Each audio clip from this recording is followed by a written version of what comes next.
listening to the Guitar Heroes podcast. And we're live. So delayed from each other. We're so smooth. We're live. 17 episodes in and we're getting so good at this. Nah, let's keep it going. Keep it natural. We're well slick. Yeah. We are. We're a well-oiled machine. That's what the listeners come here for.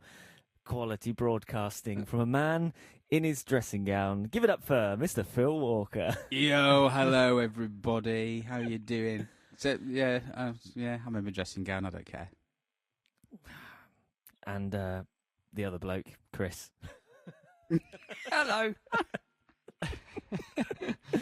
Go on, Chris. That's usually your cue to give us some little jazzy noodle. I tell you what, I have been working on this little thing. Oh, here we go.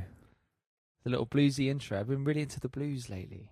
Okay. Had the Monday blues yesterday. Let's get the tone right. That doesn't sound it's like all about blues. The tone. No.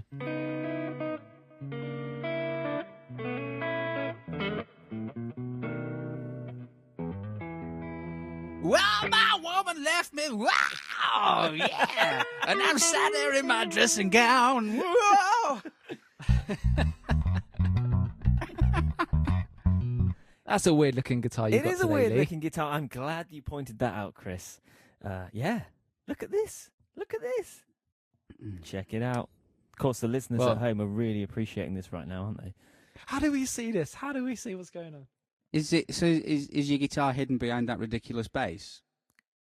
Don't be calling it ridiculous, Phil, because we can change back. No, we can't. Hey, man. It's Yeah, a US of A model. Thank you very much.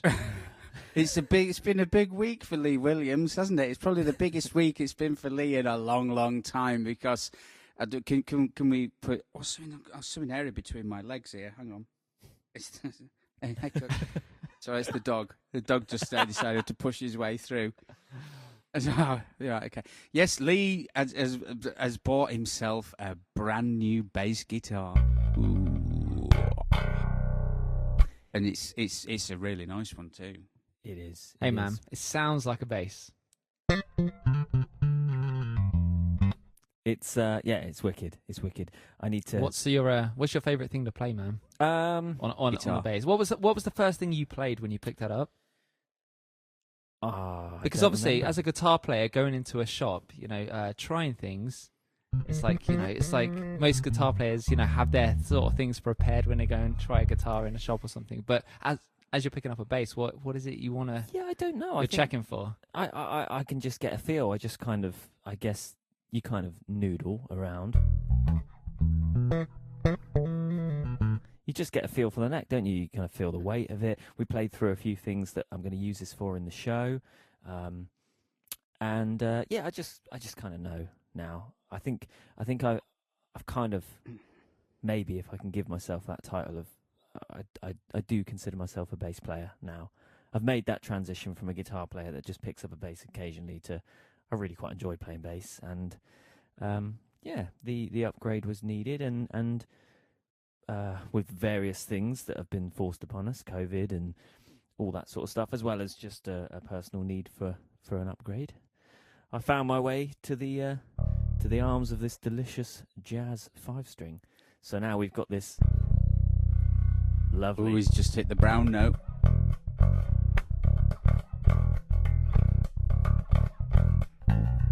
Lovely low B, which is cool. So yeah, big shout out to the guys at Absolute Music, in particular Joe in the workshop and Mark in sales, who hooked me up with this. They listen to this podcast. I don't know. They should. They should. If you listen to this podcast, next time it goes out on Facebook, just give it a like or something, or just say, we'll listen to it and stuff. Are they on Facebook? I don't know. They must be. But yeah, Joe did a fantastic job of getting this all set up for me. And, I suppose I should say thank you to Phil as well for encouraging me over the course of however many years. Yeah. Since I met you, yeah. It's really funny because I actually popped its cherry before you did, didn't I? You did, actually. You did. Which must have been a bit frustrating because... Yeah. I've had my greasy mitts all over it before you get it. What's the first thing that happened? He gave it a good clean. He did. But Sanitised it. You'll always know, Chris, that like you question what do you actually play on the bass in a music shop, and probably like what I did when I picked it up, just a load of mindless bollocks. Yeah.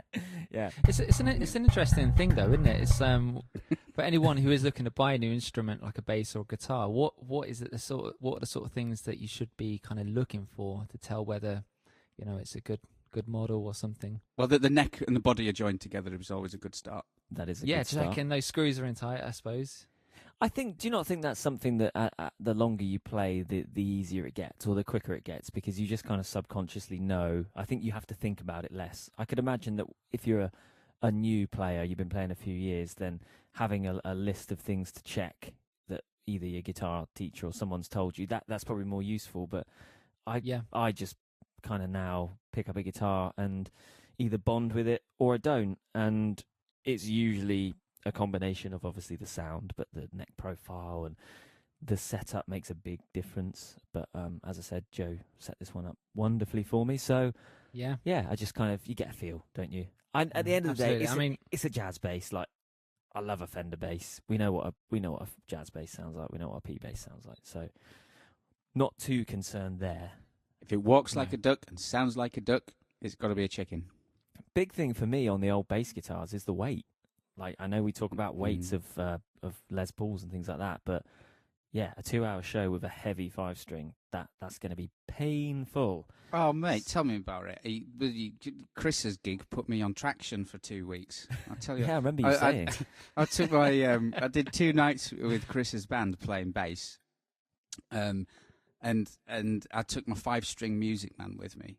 And oh my God, I took the very next day after I'd finished those gigs, I went and bought a Fender Mustang just in case he ever asked me again, and he hasn't done. So thanks for that. I've just spunked 500 quid for nothing, Chris. Thanks a lot, mate.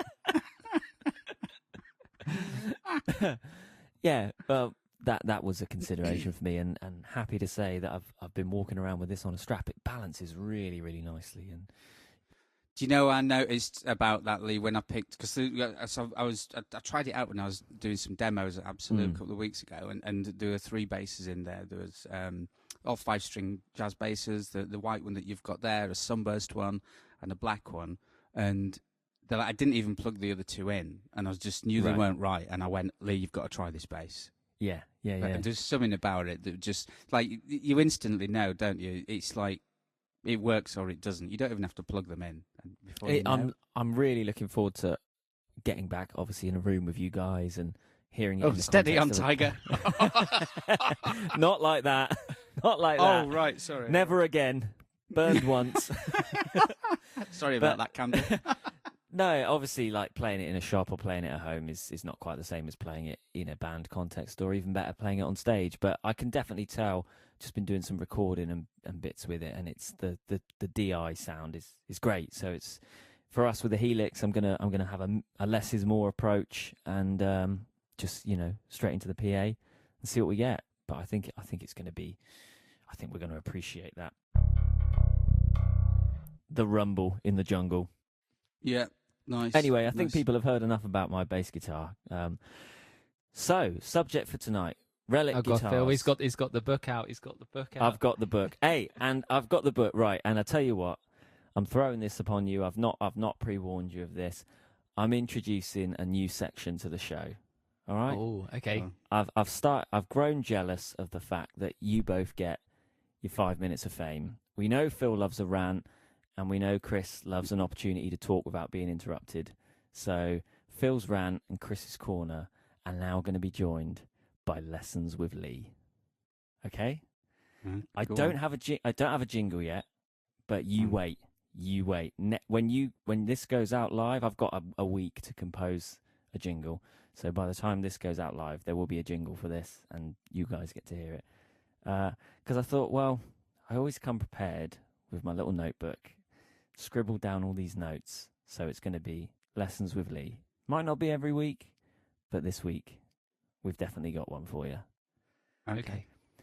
So Relic Guitars. Relic Guitars. For anyone that doesn't know, we're talking about factory-aged guitars.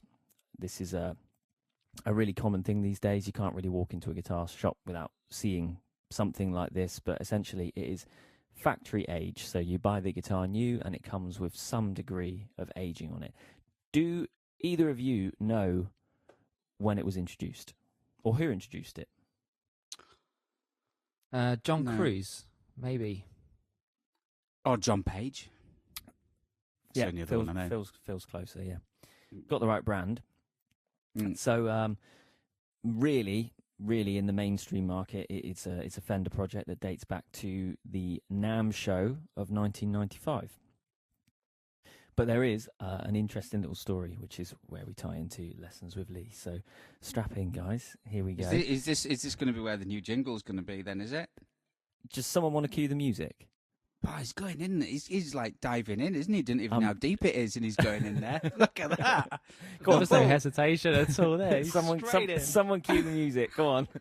Oh, ladies and gentlemen, this is a new section. It's let's just do this thing. Let's cue the music. What will we learn today in Lessons with Lee? Tyler, pay attention. Right, okay. So cast your mind back to the 80s. And there's two key players. Sorry, which 80s? 1880s or 1980s? I've got a choice here. The 1980s. Okay. So, right, as far as Fender are concerned, there's two key players here that really were involved in the genesis of Relic Guitars. A fella called Vince Cunetto, or Cunetto, I'm not sure how you pronounce it, and a guy called J.W. Black. So J.W., he was a guitar tech, and in the 80s he was coming up and working with guys like Roger Sadowski and John Suhr. He was working in New York in various guitar shops. Interestingly enough, both Sadowski and Suhr obviously went on to these days be kind of rival brands to essentially F-style guitars, Fender-style guitars. So in the 80s, the first instances of aging and relicking were really only seen as a way to make a repaired guitar or a refinished guitar blend in with a sort of period correct look. So say you had a 50s or 60s guitar that had something replaced on it or a part of it refinished, players would then ask for that to be kind of blended and aged accordingly so that it didn't stand out like a really obvious part or a really obvious piece of finish. So JW's doing that. Meanwhile, you've got this guy, Cunetto. He's actually working in a completely different industry. He's in the advertising industry, but he's experimenting in his free time with aging parts. It's completely separate to Fender. He's aging things like pick guards and starts to get a little bit of a niche following. Evidently, he found a way to make period-correct decal logos for Fenders, and so he started like a little bootleg business selling these logos. Meanwhile, JW eventually gets a job at Fender, and he was one of the original master builders. He was working in the custom shop. Somehow, I forget how, but he crossed paths with this Cunetto bloke and caught wind of this little bootleg business that he had selling aged parts. So you've got JW's experience with working in guitar tech and repairs and aging guitars and trying to just cater to people's needs that way. And you've got Cunetto making these parts kind of on the sly. Anyway, he's getting so much success with it that it reaches the point that JW actually has the conversation with him and says, look, we know what you're doing. It's not really on. And unless you want to start supplying us, as in Fender, with some of those aged parts and logos and stuff that you're selling, then we might have to step in and force you to stop. So anyway, John Page was the head of the custom shop at the time. So this is like early 90s. And Cunetto agrees. He says, yeah, okay, I happy to work with Fender. Happy to see my side business, my side hustle grow into something more official here. So JW and Cunetto basically pitch this to John Page, and John gets on side with them. But they say, this is completely uncharted territory. We don't really know how it's going to go. We've got a good feeling about it, but let's keep it under wraps. Let's get something made, and let's get some prototypes made here under the Fender name before we tell management or get any kind of corporate involvement from the powers that be at Fender. So they did that. They sent some Fender parts. Now they sent bodies and necks to Cunetto, who went away at his work, aging them and doing what he does, shipped it back to JW at the custom shop, and he showed it to John Page, and they went, yeah, we're really onto something here.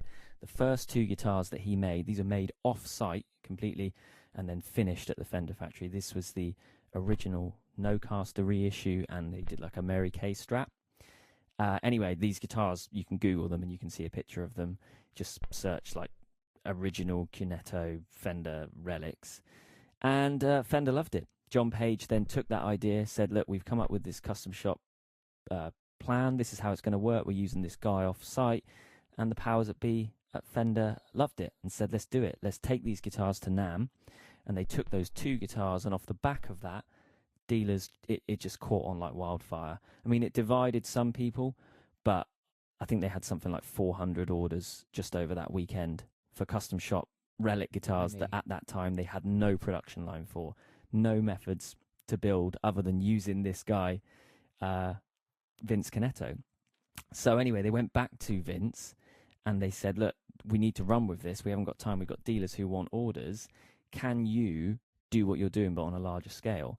Vince actually set up his own kind of facility, because Fender couldn't do this in-house in California. At the time, there were restrictions with lacquers and things like that. So Fender essentially commissioned him to set up a little warehouse and production line. They would ship him the bodies, ship him the necks, all the parts, and he would age them and send them back. Fender would fret them, do the pickups, finish them. And that was the original Relic guitars. And it existed like that for a good few years until eventually the custom shop had a reshuffle.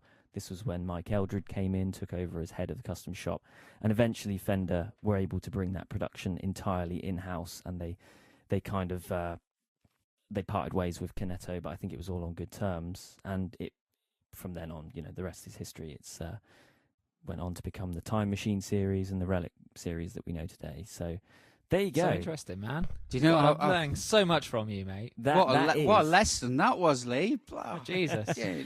That was a way to start it. Well, do you know what? Cool thanks for listening, guys. We'll see you next week. Cheers. More importantly, what are we all drinking? I've got half a pint of port. You had a full pint, but half of it's already gone through my. Well, I'm running low. I mean, listening to that lesson, I just. I hope you were taking notes, because I will be checking. All right, that's another part of Lee's lessons. I will be checking. Chris, what are you drinking? Chrissy's on green tea tonight. Oh, I have got a really nice bottle of. Don't judge me. I've got a really nice bottle of port over there in the kitchen, and I'm waiting for Amy to open it, because she likes her port too. So I'm going to open. I said to Phil, I'm going to open it on Monday, so I've got it ready for Tuesday next week. So. Well, we've had a couple of days of nice weather, so that's it. Summer's here. It's officially spring. It's March the 2nd. Got to get the sold out. So I've got the Mexican beer on the go here. I know nice weather's here, mate. I know, because I've spent most of the weekend pruning my bush. Oh, yeah, do tell us. Yeah, well, there's nothing to tell, really. It's just that I've got one of the nicest looking bushes that you could probably feast your eyes on right now. So 2 days ago, we have a Facebook group between us where we discuss things, podcast, and 2 days ago, me and Chris get a message from Phil that's just a picture of a shrubbery in his garden, and it says, worked great on my bush, kiss, kiss. That was supposed to be for me dad. I was supposed to. What worked great on your bush?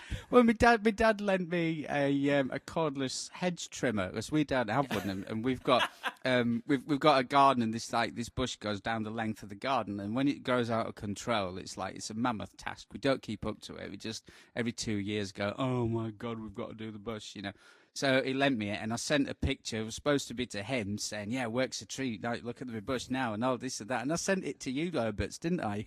And I never heard the end of it. Like I said to you, I thought it was some sort of next level innuendo. I was like, right, I'm really going to have to think about this one to figure this one out. What's he getting at here? For once, I was being serious, but to the wrong people. All right, enough about bushes then. Back to Relic. So yeah, I'm going to weigh in here. I'm just gonna go straight in and say, and loads of people are gonna disagree with me. Is now. this Phil's rant already? Should we get into Phil's rant? Do I need to do a rant? Yeah, if it's a general feeling, it's just a general feeling. I don't know. If anyone wants to say cue the music, they can, but I don't care. My spider sense was tingling there. Chris, you can just sense when there's a rant oncoming. You can see that Phil's energy a little bit tense. face energy goes a bit red. changes. Okay, His voice all right. changes pitch. Cue the music then. Go on. Ladies and gentlemen, it's time for Phil's rant. Cue the music. Phil's rant. Phil's rant. Have you ever thought of being on like Radio Cornwall or something? I'd You'd love be it. awesome at that. I would love it. Okay, scream if you're going to drive faster. Yeah. So, okay, I'm just going to go straight in, feet first with this, because I don't see the point in relicking. Okay, bear with me. I'm going somewhere. I used to look at relics. I haven't played that many of them, okay? And I used to look at them and go, why would I pay $3,500 for a knackered guitar? Okay, I'd look at these guitars and I'd think, if my guitar looked like that, I'd probably think, oh my goodness, I should think about retiring it. Until I played one. And then it's the look of a knackered guitar that feels like a new guitar. And I'm thinking, this is one confused piece of wood. It really is. It's been stretched and pulled and jabbed and poked and prodded, and and you'd expect it. And I've played a Relic recently, a really expensive one. You'd expect it to feel like, oh, this is what a 50 Strat will feel like. Yeah, this and because not many people get the opportunity to try 50s instruments. Fenders and Gibsons nobody's just going to go, oh yeah, sure, mate, come have a go on my 52 Telecaster. Because they're quite precious about them, and rightly so. So you'd think that these relics are the next best thing. Yeah, I just don't get it. They're not. Unless they're like the ones I've been playing, and I've played quite a varied bunch of them. But they just feel like a new guitar that, like I think I said last week, that a toddler's got hold of, thrown round his playroom and round his dad's towed it behind the car for a couple of miles, but they don't feel anything to me. It's just like the wear's in the wrong place in a lot of them. I'm thinking, well, the one that I tried one the other week, and it was like, it's fine up the top end, and there's wear on the back of the neck, and then you think, well, didn't anybody play above the 10th fret? Because it's got thick, solid lacquer on it, and I'm thinking the wear doesn't make sense. It's pointless. My mate J.W. Black and Vince Canetto, they're not happy about this film. No. So they were going to sponsor the podcast with some relics, but now you've just stuffed it. I was going to send them this.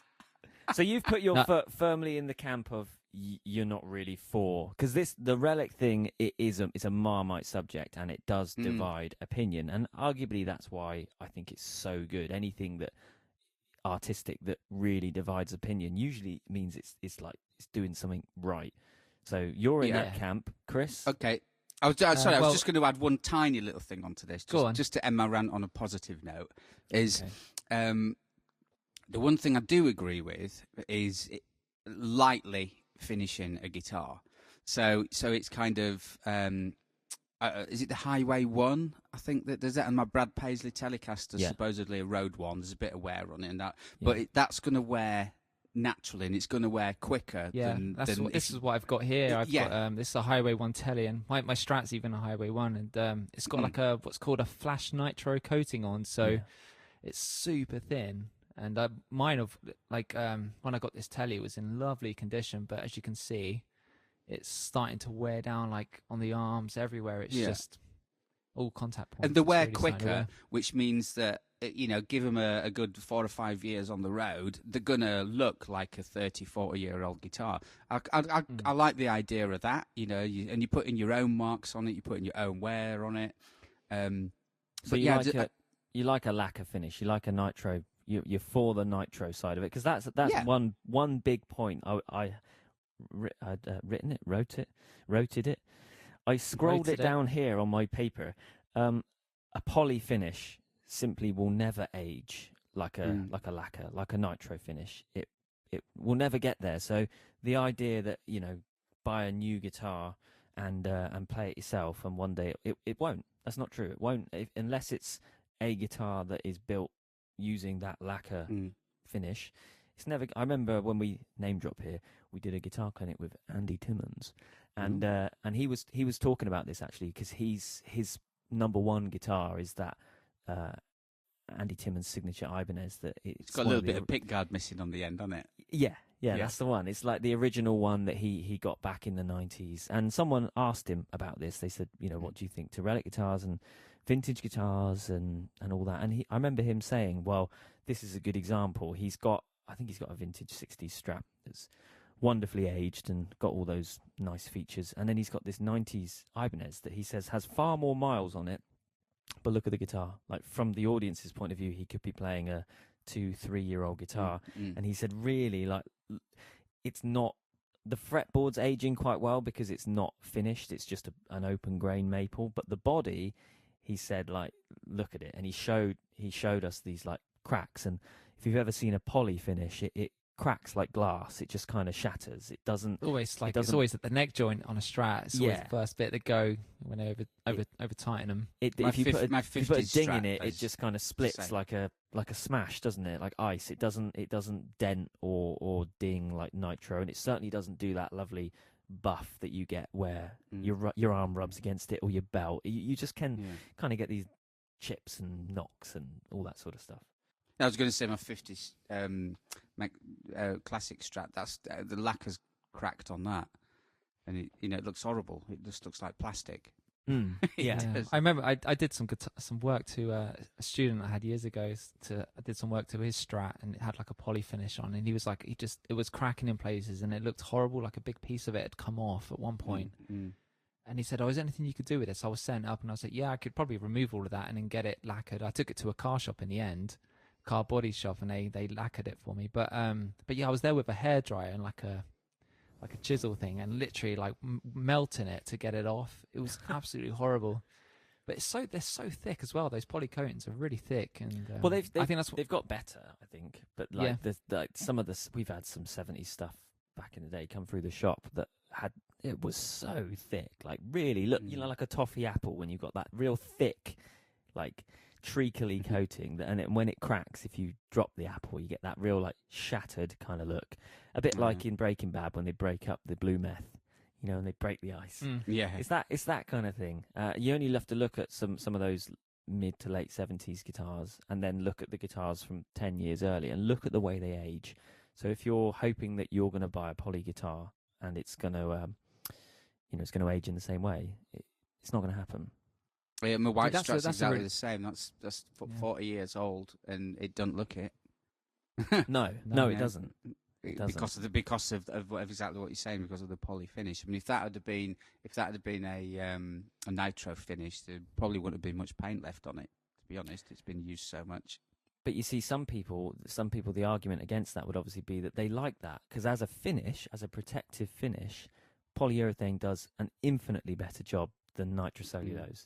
But something about nitro, we like the way it ages, and also it has that resonant quality because it is, like you said, Chris, it's so thin that it doesn't impede the resonance of the guitar in any way. Wood can breathe a little bit, and it's an interesting point because anyone who is, kind of just getting into guitars and wants to buy a guitar to kind of take after someone who's, I don't know, someone with a I can't even talk. I'm losing all my words. Someone with a Relic green finish. It's the green tea. Like that's one interesting thing for them to look out for is the finish of the guitar. It's something that shouldn't be overlooked, especially if they're thinking, "Oh, I'm going to buy this guitar. It's got a poly finish," but hopefully, in 15 years, it will start to look really aged. Yeah. Yeah. You're listening to the Guitar Heroes podcast. I'll say it. I'll put my stamp on it. I'm pro it. I love Relic guitars. My Telly is a Relic. My Strat is a Relic. I just I'm not so into the heavy Relic. I should, again, on my notes here, a rough grading that Fender uses. They've got NOS, which is new old stock. So it's say I like that one. That would be like you were describing. It's like an old spec guitar, but no aging at all. Nitro finish, but no aging. The next one is cool as well. They have this Closet Classic, which is as if the guitar was as old as it should be. So it's a 50-year-old guitar, but it's never been played. It's been kept in its case. So you have no play wear, but you have the aging of time. So discoloration of the pick guard and stuff like that. And maybe a little bit of lacquer checking, maybe a little bit of rusting on some of the chrome parts and hardware, but no play wear, no scuffs or dings or anything like that. Then you have the journeyman, which is like the next step up, like a few knocks. Kind of imagine a guitar that's been played in its bedroom for 50 years with a few little knocks, maybe changed hand a couple of times.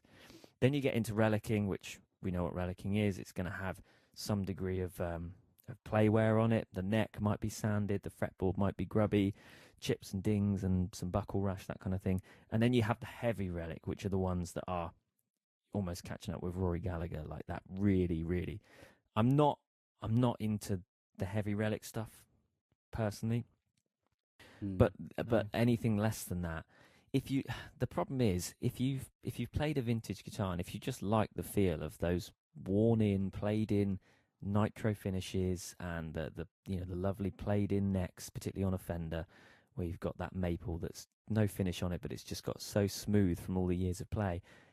Like we were talking about last week with vintage guitars, most of us haven't got the cash to stump up and really enjoy using a vintage guitar. If we've got one, it might be kept at home and we ain't going to take it out and gig it.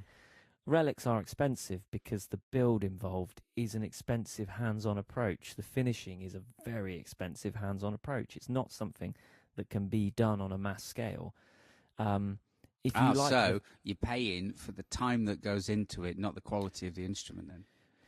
Well, yeah. I mean, in terms of the when we say quality, what do you mean? Like the fretwork and the quality of the pickups? No, really, no. I mean, a Plek machine does a fantastic job of frets, and machines can wind pickups, but there's more to that. There's more to guitars than that, and I think that you're paying for the time. There's a lot more hand and manpower involved in making that kind of a guitar because you can't automate it. You can't automate those processes. And the problem is, if you like the feel of those guitars, if you're into vintage guitars and you like that feel, but you just haven't got the cash to play with, or you just simply don't want to, you don't want to take a 25 grand guitar on tour, then one that maybe costs you $2,000, $3,000 and really, really gets you so close, like they do now, is a good choice. And what you said, Phil, I think is true. We were talking about this, I think in the week, that the idea is that the brand, if it's Fender, if it's Gibson, any of these guys that offer aging, they start the process for you, but the process really carries on when you start playing it, and it certainly carries on for those first few months and years. They can still feel a bit sterile and a bit weird because the aging is sort of quasi-new when it's in the shop.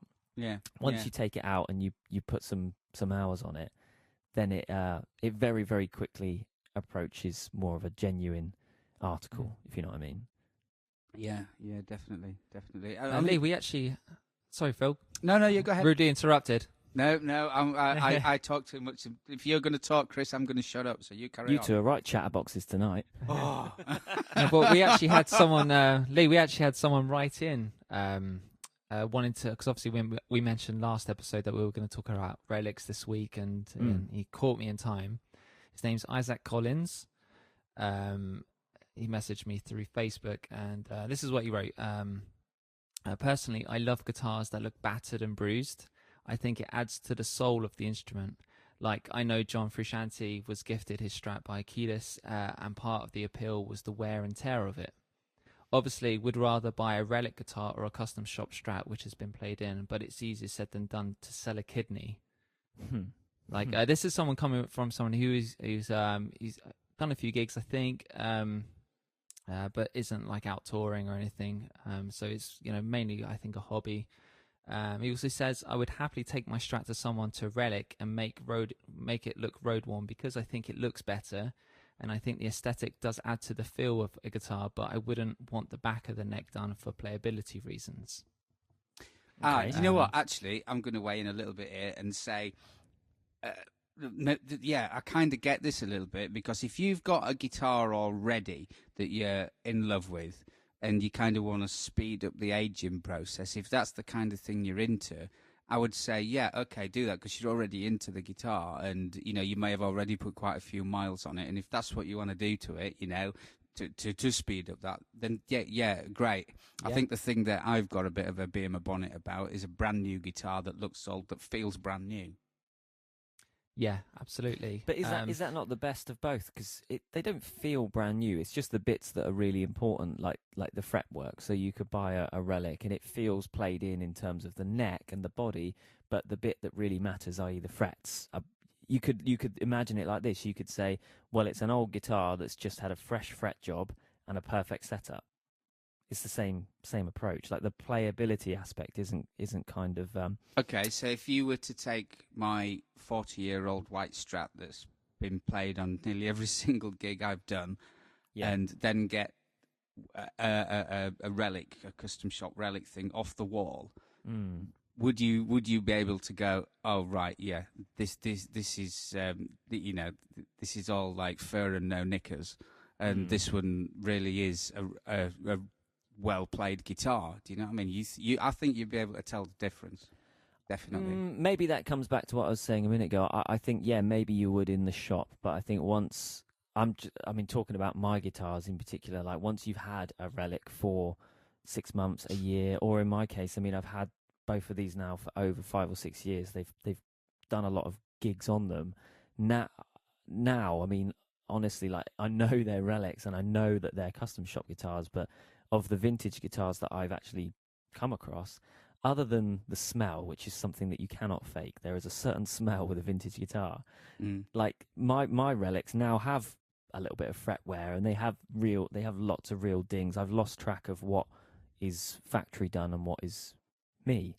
Yeah. So really, other than the custom shop logo on the back of the headstock, I would be pretty hard pushed to tell the difference. I've played a 64 Strat, and mine is a 64 reissue, and blindfolded, I'm really hard pushed. Well, Isaac in closing says, when I brought my 2018 US Strat, I nearly got an 80s Strat, but went with the 2018 model because it sounded better and played better. I think there's an aura around vintage guitars, but most of the time they're not as playable as modern models. If I was a collector, I would have bought the 80s Strat, but I'm a player, not someone who wants to just hang it on a wall. Fair point. That's a fair point. I think it's a really good point, actually. Yeah, he's right. I mean, a lot of the, especially 80s models and 70s, I've owned a few of both, and they're very hit and miss, the 70s and 80s. Some are really good, some are absolute tosh, and I don't know what they were doing to the fingerboards and necks in the 80s, but they felt really weird. But my 80s Strat's a reissue, so it's not so bad on that. But I mean, some of the and they're quite collectible, I think now. Some of the Dan Smith era Strats, the necks and fingerboards just feel like they shouldn't be together. They're weird. You know what I mean? we looked at one the other day, didn't we, an 80s Strat, and we both went, bloody hell, look at this neck. It's odd. It's just odd. Yeah. Weird. I think it's fair to say that the most brands offering relicking are mainly offering 50s and 60s reissues, because they're the stuff that you can't find and is too expensive. Some of the late 70s and some of the 80s stuff is not really worth reissuing and relicking these days, because you can pick up the genuine article for not like masses, not thousands and thousands. One thing I would say to Isaac, I'd say, if you have a guitar that is a poly finish, do not take it to someone to road warn, to relic that for you. Like, no, if someone's It'll offering come back you with a lot bits missing. it never looks right. Like, hats off to these brands like Fender and Gibson and all the others, John Suhr and like Nash. They do some lovely relics, exotic. It's got to be done right. It's got to be done well. And it's actually, even some of those brands, I have to say, I know I'm a bit biased because I've got a couple of Fenders, but the Fender Custom Shop, they were the OG. And their relics, they are the best looking. Like, I think maybe over time, like we were saying the other day, Phil, like the really good stuff is just getting more and more expensive. It's more like master built now. Some of the team built custom shop relics are starting to, like compared to some of the stuff out there, and certainly some of the DIY jobs, it's a hard thing. It's not a case of just getting a guitar, dragging it around a car park behind your car. It's not going to look good. And I think the issue that these other brands have is, well, Fender obviously, they can relic a guitar to make it look like a model that they used to produce in the 50s and 60s, a model that belonged under their brand. Whereas someone like Sir, it's a modern guitar being relicked. Yeah. And it's just, I don't know, it's weird to me. You see, that is weird, Chris, because you see some. I was watching. I'm never going to get his name right. RJ Ronquillo. Oh yeah, we were watching that the other day. He was YouTube doing I love that guy. He's great. He's fantastic.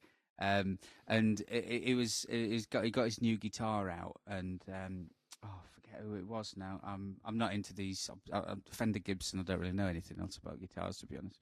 But no, he got his new sort of built its signature guitar and that, and he showed a load of Relic ones as well. And was it a Novo by any chance? Oh, that's it. I've seen him. Yeah. And it's like, why would you relic something that's a new thing? There's a few companies like that. You get I can't think of any off the top of my head, but well, for example, say Sir, and if they relic or Exotic. Now Lee's gonna pee on my chips now, is Lee, because there's a tribute band going round, and one of the guitar players has an Exotic, a blue Exotic, and to be fair, from a distance it looks really good, and then you get up to it and you go, oh, it's not a Fender. Yeah. And that ruins it, because you think Exotic is a fairly new guitar maker, aren't they? When you look at the side of Fender and that, and you think, there's no way that guitar would have that wear on it, because the company's probably not been making them long enough. I tell you what, though, I know what you mean. In terms of modern guitars being relicked, when I owned my PRS, I was seeing for a while there was a page on Facebook of just relicked PRSs. To be fair, they actually look very good. Obviously, the PRSs, I think, didn't they start in the 80s, PRS, I think? Yeah, but they're a tough one, because their finish isn't completely nitro. They use their own in-house finish, and it's thin, but it's still glassy like a poly. So you don't see them the same. They're never going to look like a 60s Strat or a 50s. But I think, but like you said, Lee, I think Fender definitely the OGs, man. They're relicking guitars that they used to produce in the 50s and 60s, and I think they have the monopoly on it. I think, and. It just sits. It looks right, doesn't it? What about this? This is maybe my definitive argument on it. Is if everything is personal, obviously everything that we like about guitars is personal, and the way I see it is whatever it takes to kind of get the best out of the player. And I know personally, I am most at home on a slightly aged guitar. I think it's a combination of things. It's obviously the way the guitar feels physically in my hands. I like the connection you have with, no finish on the back of the neck. I love the resonance that you get from a nitro. But also, I must admit, I'm a little bit, I'm sat here now with this lovely new jazz bass. And because it's so pristine and shiny, I'm a little bit dreading that first day when I put the big chip in it, or the ding, or like my old bass we were talking about, Phil, that it got accidentally knocked off a stand at a gig, and now it's got a big old crack in the back. It's I can comfortably play my Relic Fenders, and despite them being quite expensive guitars, I'll sit outside, I'll play them, I'll put them down on the concrete. You wouldn't know the difference. It puts me more at ease, and I feel somehow more connected to the guitar. I completely agree with that. If that makes any sense. Yeah. My Strats, my Strats, and my Strat and Telly, they're fairly beaten up and stuff. I mean, they still look nice on the front. It's only turn around and see all the buckle rash. It's all the edges around the back, they're quite bad. But when I bought that PRS from Absolute that time, Lee, like, I walked away and it was absolutely mint. And part of me was like, I can't gig this. I didn't have that instant connection because it was so pristine, and getting that first knock on it was so devastating. I remember I chipped the headstock on it. I caught it. So I was walking with it through a room and I caught it on a brick wall. And that first chip, I felt so sick. I was like, it's such an expensive guitar, and and then the buckle rash started happening. I was like, fuck it. Oh, the buckle rash on the back of a POS, it doesn't look good. On that black back with the gloss finish, it just looks like someone's gone at it with a set of compass.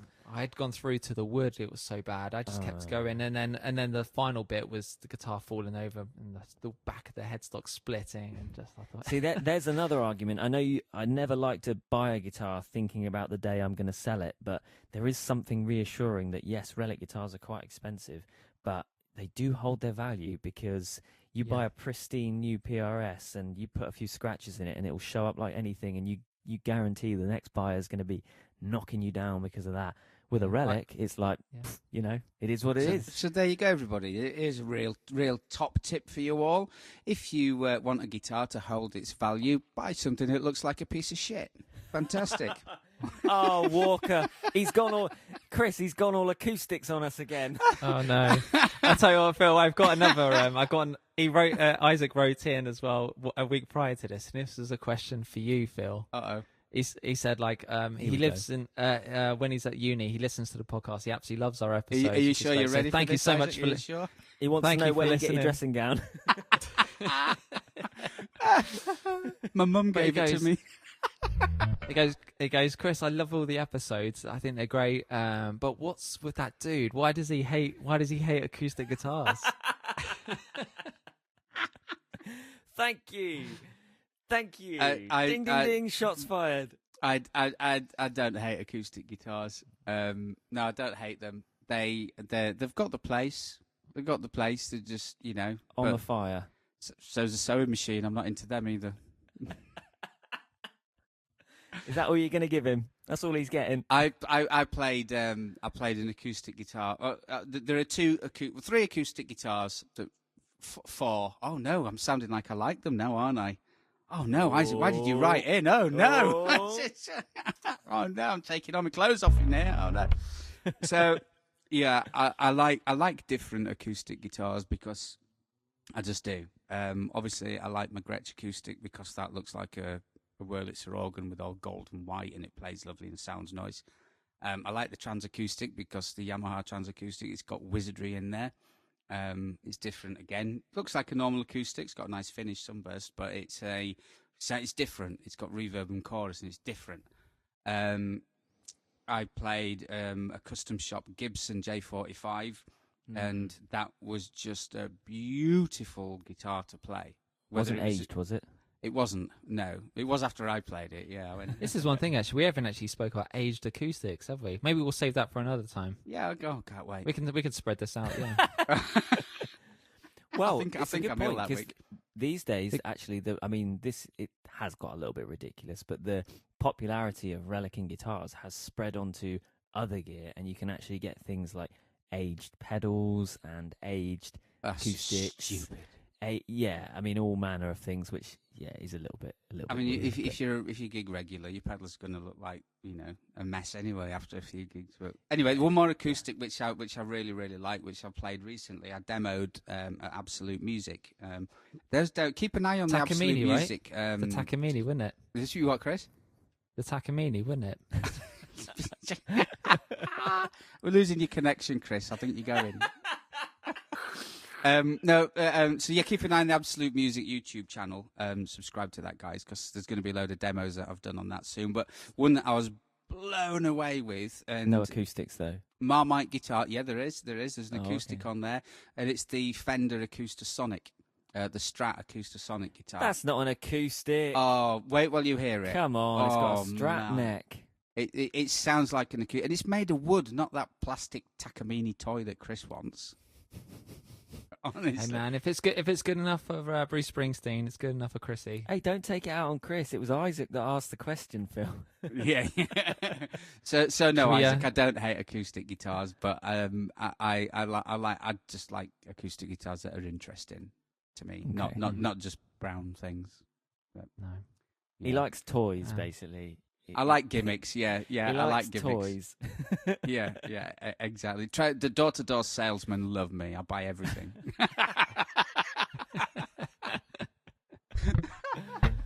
Dear. Well, there we go. Chris, Chris, anything to add? Anything? Is there a little Chrissy's corner today, or? Not really. No, not really. Okay. I'm just gonna kind of weigh in a little bit on this conversation, and Are you going to conclude, Chris? You're going to conclude us all, aren't you? Maybe. I'll save that to Lee. I'm sure he's got an awesome closer in that little book of his. We haven't got enough time maybe. left. I'm running out of hard drive.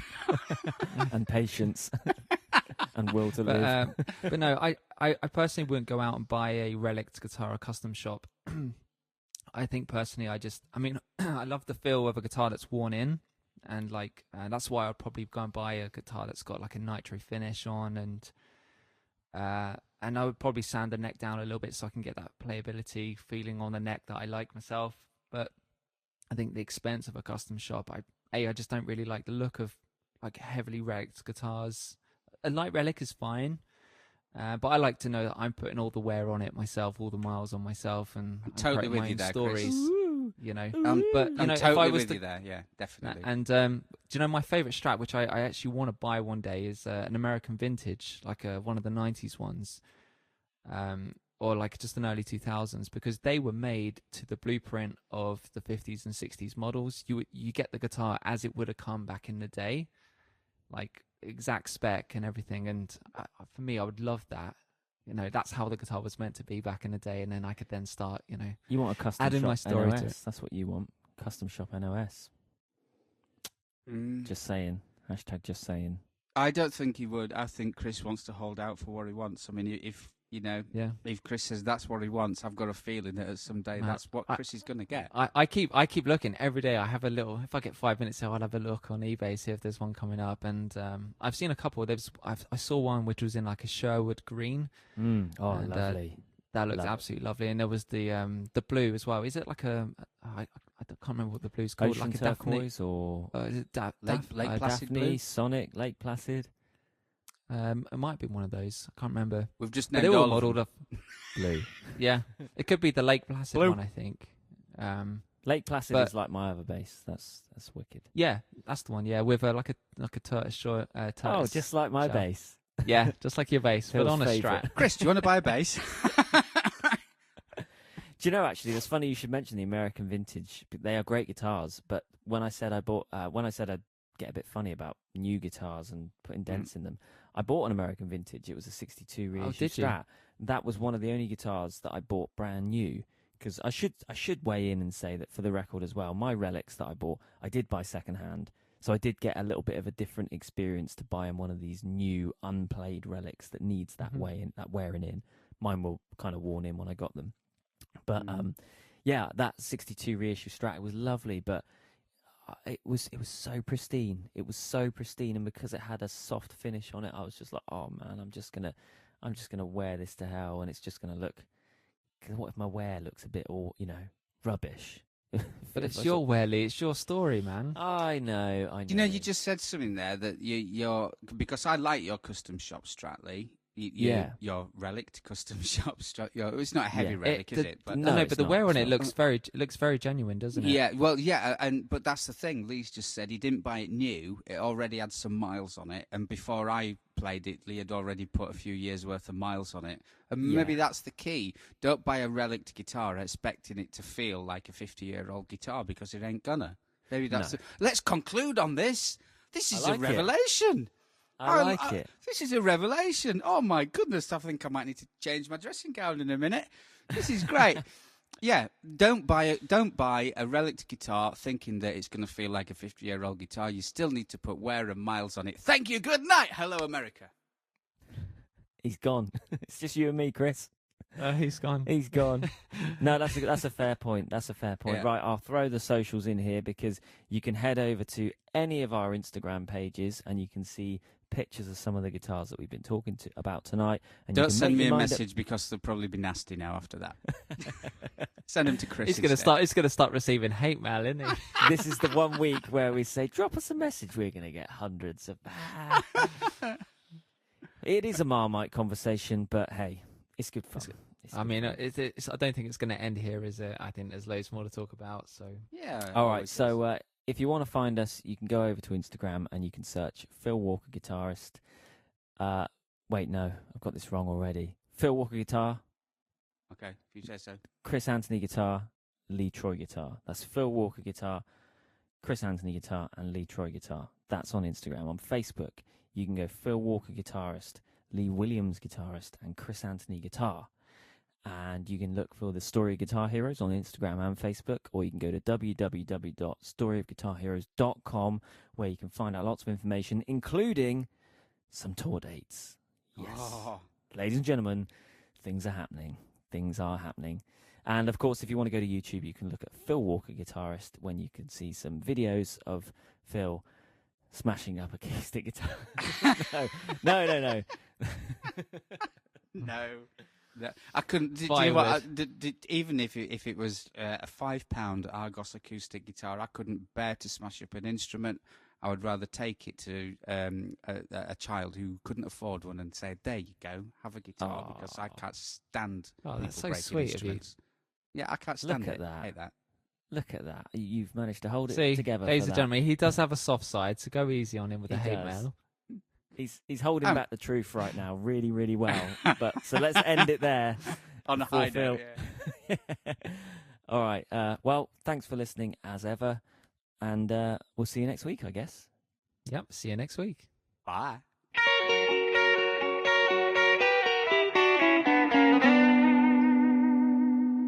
Okay, I think it's time to go do some more pruning of the bush. Love my bush.